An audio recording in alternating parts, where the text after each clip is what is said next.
So ito na nga, nakita namin kay TikTok si 7-Eleven, meron pa bring your own cup. Tapos, pupunuin mo ng Slurpee.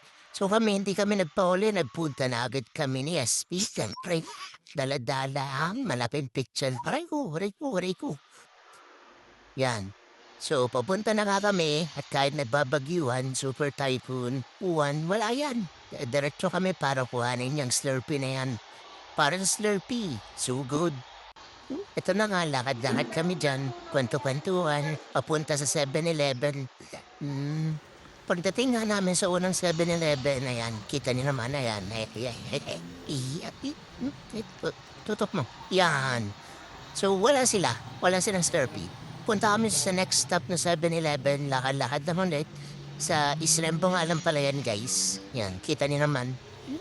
Lakad-lakad lang. Flex ng paa. Hinda pa. Flex ng kalsada. At ayun, nakita na namin yung sunod na next 7-Eleven. Ito, sunod na next 7-Eleven. Hehehe. Yan. Ito na nga, tatawid na kami. Oops, wait lang. Wait lang. Dapat lagi sa pedestrian, guys, para safety. Tapos ito na yung pamalawang 7-Eleven sa amin, and yun, boom. Kita ni ate agad yung picture namin, tuwan-tuwa sila. Parang kami pa lang yung unang nagpunta doon para bumili niyan. Kasi na nga, tandal-tandal niya sa lalagyanan. Yes. 2 liters yan, guys. 2 liters na pitcher.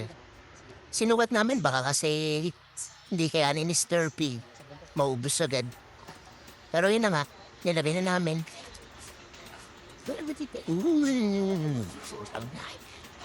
Budpahan! Slurpee! Oops!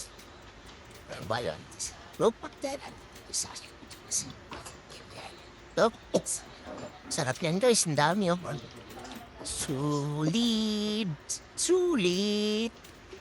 Mulat toyo. Hindi pa yan. Talagdagan pa namin yan. Dami yan. 2 liters yan, guys. Ayun na yun na nga. Hanggang sarap po na namin at umuwi na rin kami. Success! Kung ako sa inyo, kumuha na rin kayo sa malapit na 7-Eleven sa inyo. Bye!